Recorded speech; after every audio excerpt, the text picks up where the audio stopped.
Good morning, good afternoon, or good evening, and welcome back to my YouTube channel. I can't believe I just said that. Cape Verde is an archipelago of islands, which simply means it's a stretch of water which has many islands, and the number of islands that are owned by Cape Verde are 10. I'm going to try and list them without looking at my list over here, but if I do fall short, you know what, I'm just going to look at it and save us some time. We've got 10 islands, in no particular order by the way. Sant'Antao, São Vicente, Santa Luisa, São Nicolau, São, which is where we're going to be speaking about today, Boa Vista, Mau, Santiago, which I have visited, Fogo, which I have visited, and Brava, which Brava is a really small island which you can see from Fogo. It's really cool when you stay in a certain place. You can actually see it. It looks like a swim away, but you do not want to swim that water. Cape Verde is located off the coast of West Africa. The countries near it are Mauritania, Senegal, the Gambia, and Guinea-Bissau. Literally mainland Africa, where those countries are located, and to the left of it are the islands of Cape Verde. The currency is Escudos, or the locals would say Escudos, but you can also pay in euros, which are widely accepted everywhere on the island of São. When it comes to actually having cash, I personally used my bank card and went to a cash machine and took money out that way, but you can also get cash from, an exchange bureau and have cash pre-ready. I would say make sure you always have cash on you, even though places do take card. And when it comes to paying with card, make sure you actually have your chip and pin card that you can put into the machine and you remember your pin, because contactless payment isn't really a thing in São. Very few places do it, and I made the mistake of thinking that because they take card, they take contactless, and often I would have to run back to my hotel to get my actual card because I'm so used to paying with my phone. So when it comes to cash, euros are accepted. Escudos is also the currency. Always have cash just to be on the safe side, and if you're gonna try and use your card, have your physical card that you can enter the chip and pin with.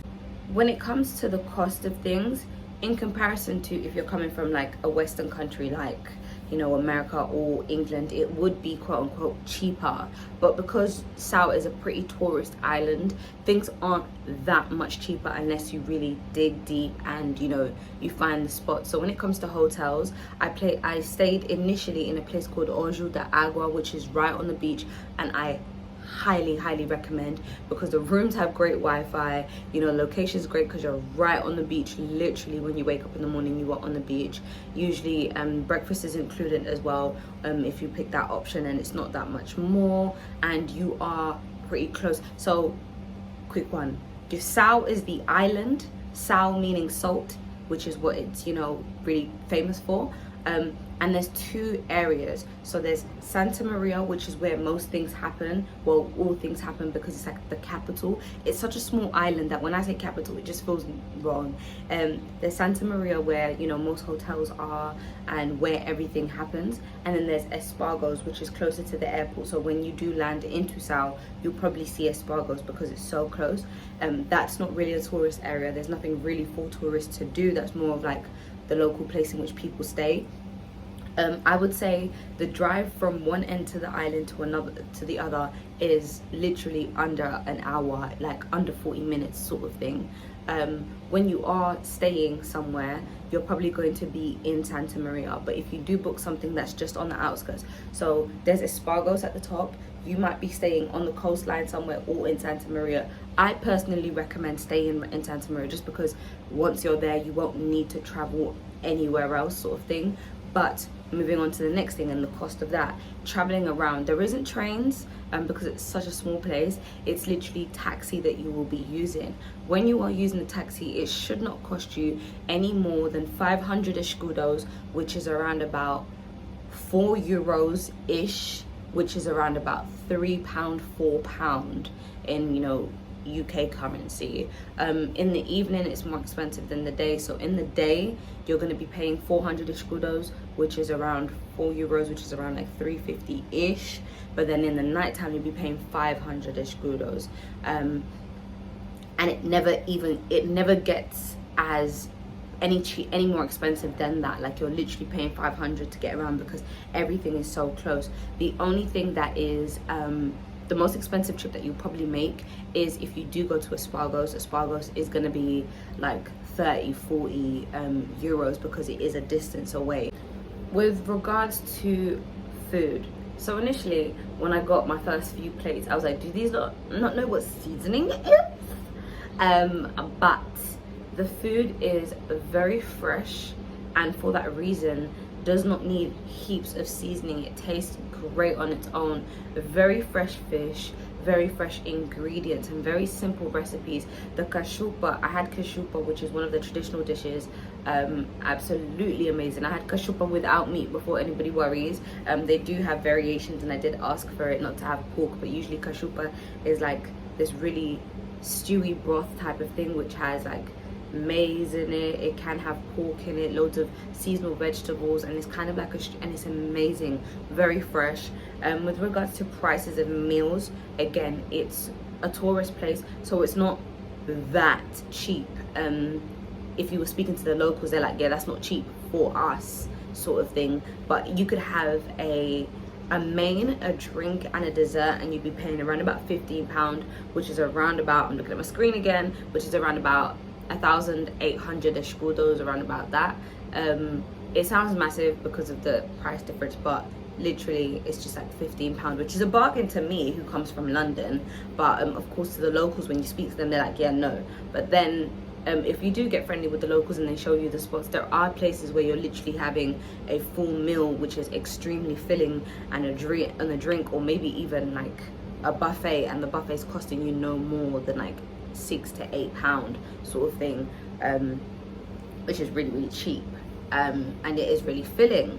When it comes to alcohol, it's really cheap in Cape Verde, and they have their national drink, which is called caipirinha. It is a liquor in which they've made themselves. It's native to them, it's their thing, they are the creators of it. Really fresh drink. You can have it with like Sprite if you want to, but it's just really, it's like a much better version of a mocktail, or mojito, my bad, sorry, much better version of a mojito. That's like the closest thing I can compare it to. I literally had a caipirinha maybe every single day I was there, because they taste amazing. Again, it's fresh, it's their home ingredients. I will tell you this though, if you are having a caipirinha, depending on your alcohol intolerance, it's like having 2 drinks. And sometimes if you do not have good intolerance of alcohol like me, and you get drunk pretty quickly, because I don't drink much, then it's like having 3 drinks in one. So slow down, even though it tastes great. A lot of people will, you know, mix up the caipirinha. So some people will put lime in it, which is traditionally what goes in it, lime and maybe some mint. Other people will put lime, lemon, and oranges. Some people put oranges, but the taste is next level, and the wine as well is very next level. Your prices for your alcoholic drinks are anything between, like, let me do that in escudos for you as well, it's like 300 escudos, 350 escudos, which is around about £3 to, you know, max you're paying for a glass of like wine or a drink is maybe £4 or £5, which is around about 500 escudos sort of thing. So those are your prices. With regards to hotels, it's around about, if you're doing a 7-night, or depending on where you're staying, it really just does depend on where you're staying, because I did end up staying in an apartment hotel, and that is slightly cheaper, and you do have the option, if you're staying longer, to do like cooking and stuff like that and do a shop.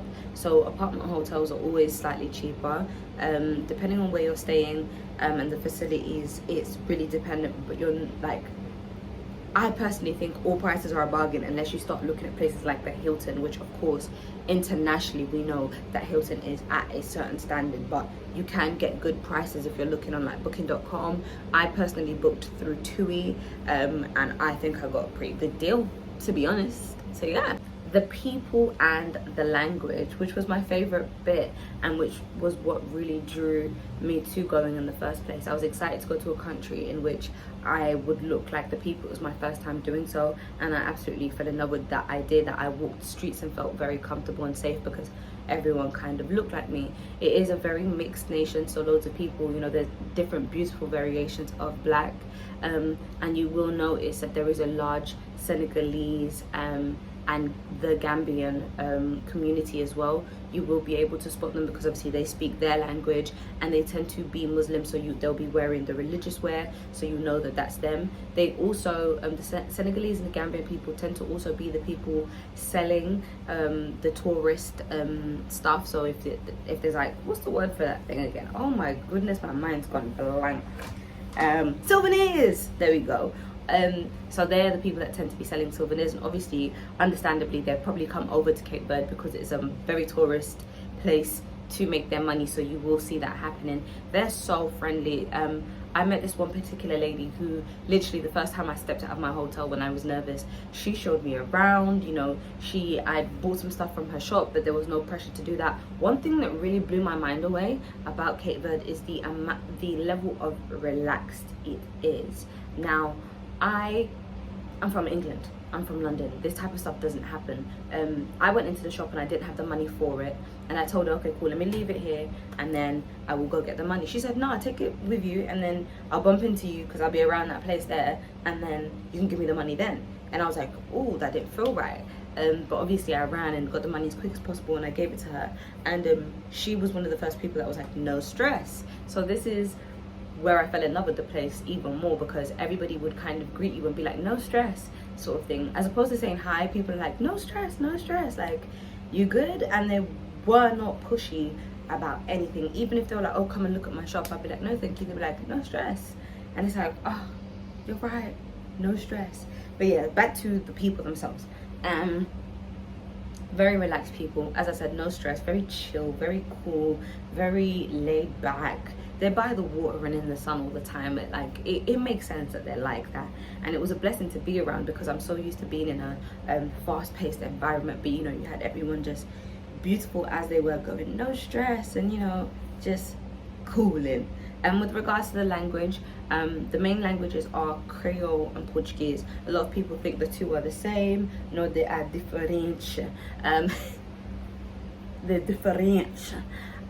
Creole would be a Creole. It's a mixture of, you know, it would have Portuguese influence. I know that there is African language influences. They a mixture of all the things that, you know, brought the Cape Verdean people to where they are today, because, you know, the history of where they came from mainland Africa, so they came with their own languages and mixed it with the Portuguese that they were taught during the times in which they were colonized by the Portuguese. So Creole is one thing, a very beautiful language, and you would be able to kind of pick it up if you understood Portuguese. It would be in your best interest to learn standard Portuguese to get you around, because as much as people do speak English, the people that speak English are mainly the Senegalese people who are running their businesses. You may come across, you know, people who work in restaurants but do not speak any English whatsoever. And I always say this to people: you're not going to an English speaking country, don't expect people to speak English. Rather, if you booked a trip somewhere, anywhere, try and know the basics before you get there, because you're stepping into their space. I always find it really interesting when someone's like, oh, it was so hard to get around because they didn't speak English. It's not an English country, you know? So I would say download Duolingo or whatever it is. It helps you learn a language and get your basics down. Get your, you know, hi, thank you, no, where is this sort of thing.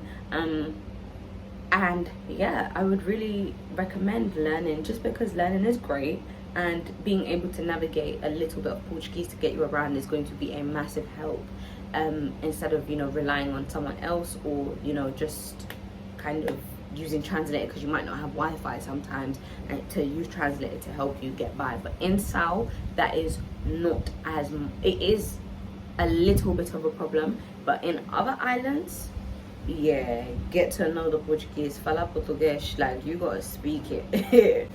Things to do in Sao, Cape Verde. You've got heaps of excursions. So you've got quad biking that you can do.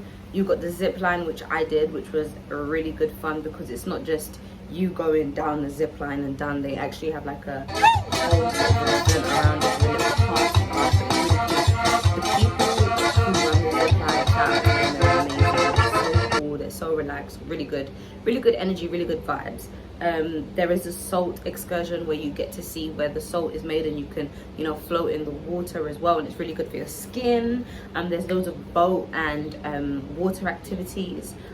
which are available easily. There'll be people that are walking on the street with a book. Don't think that they're coming to you for personal matters, okay? They literally are just trying to do business. They'll come up to you and they'll show you what they're offering and their prices. A lot of things are under, like, they're 50 euros or under. You can ride horses, which is what I did as well. I did some horse riding. You could do paddle boarding, you could do surfing, you can go out on a boat. There's so many things to do, and there are places where you can see what excursions are available to you. I would personally say book your excursions with someone in Cape Verde, number one, because they'll do it for you cheaper, and number two, to support the locals and, you know, put some money into their economy and into their pockets, as opposed to doing it through, let's say, a company like TUI, who's going to get all the money, and, you know, the Cape Verdeans who are on the ground there hustling aren't getting as much. I highly recommend booking it through them and just developing a relationship with people on the ground, which you can call on, because it's such a small place that you're going to end up seeing a lot of people more than once. So I'd rather be able to say hello to them instead of like, yeah, I've seen that face so many times. But yeah, there's loads of excursions to do. One thing that I also enjoyed doing was going to like bars, because there's loads of live music, those performances in the streets as well. Yeah, I really enjoyed the live music and the performances in the streets. There are places in which you can shake a leg, like there's a place called Colombo and there's a place called Bikini, which are clubs. I didn't really go into them because I'm not much of a clubbing person, but I would say this: if you are big on partying and if you are big on clubbing, I personally don't think Sao is the best place for it, because it's more of a beautiful, relaxed, chilled. There is places to dance and shimmy, yeah, but it's more over the live music, the, you know, soulful nights and walks on the beach kind of place. So yeah, things to be mindful of. Now, as much as, you know, they're only doing their job and they're hustling, and I respect them so much for it, when you're walking the streets and people are calling you over to their shops to buy something, if you engage and speak to them heaps and heaps, they're gonna think they have a chance, and they might start training you because you're talking to them and you're giving them information. Like when they ask you, where are you from, all that type of stuff, you're opening the door for them to, you know, pull you into their shop. So I would recommend that if you don't want to stop, or, you know, you're not in the mood to entertain the whole no thank you, I would just say hello, hi, or, you know, no stress, or bom dia, boa tarde, boa noite, whatever it is at the time of day, and just keep it stepping. Just smile and keep it moving. Just because you don't want to keep going through the same thing over and over again, where you're telling someone you don't want to, but then because you're giving them information and talking about, yeah, I'm from London, and they're walking and then you're feeling like they're following, when you really, you kind of entertained it enough and you gave them the door. So that's one thing to be mindful of. Other than that, it's a pretty safe place, and I did some silly things but realized that it was safe because I was on the ground floor, and I accidentally left my laptop on my balcony. Is it a balcony if you're on the ground floor? I don't know.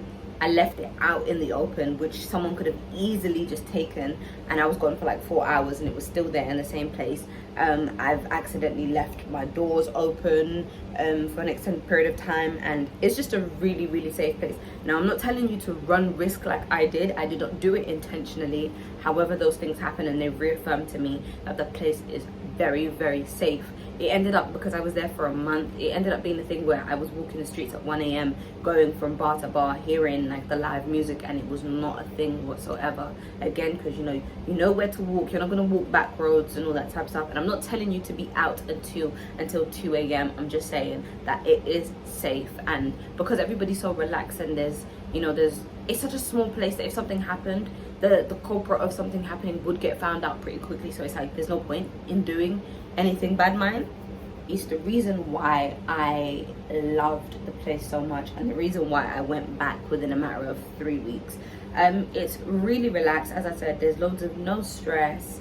Everybody is very welcoming and very helpful as well. I had the privilege to even go to churches there as well, so I ended up making even more friends and being more familiar with everyone. The churches, one really great church, blue one, Church of the Nazarene, which is in Santa Maria. Very good church if you are looking for a church to go to. It was very relaxing, very tranquil,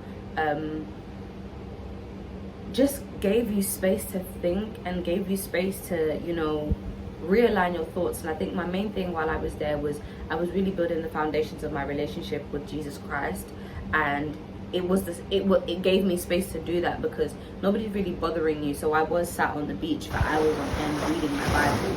There are points where, you know, so even when you're at a restaurant, they're not really forceful about, are you gonna order something, do you need anything else? It's more of a relaxed approach. The sun's always shining, it never really rains, and I am so in love with the place, and I highly recommend going. I wanted to talk about solo traveling specifically, and, you know, precautions I took when I was going as a solo traveler.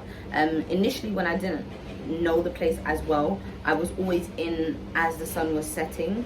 I only really made connections and friendships with people who worked in my hotel, and those who were booking like excursions and stuff like that. I kind of leaned on them to be the people that I spoke to and stuff like that.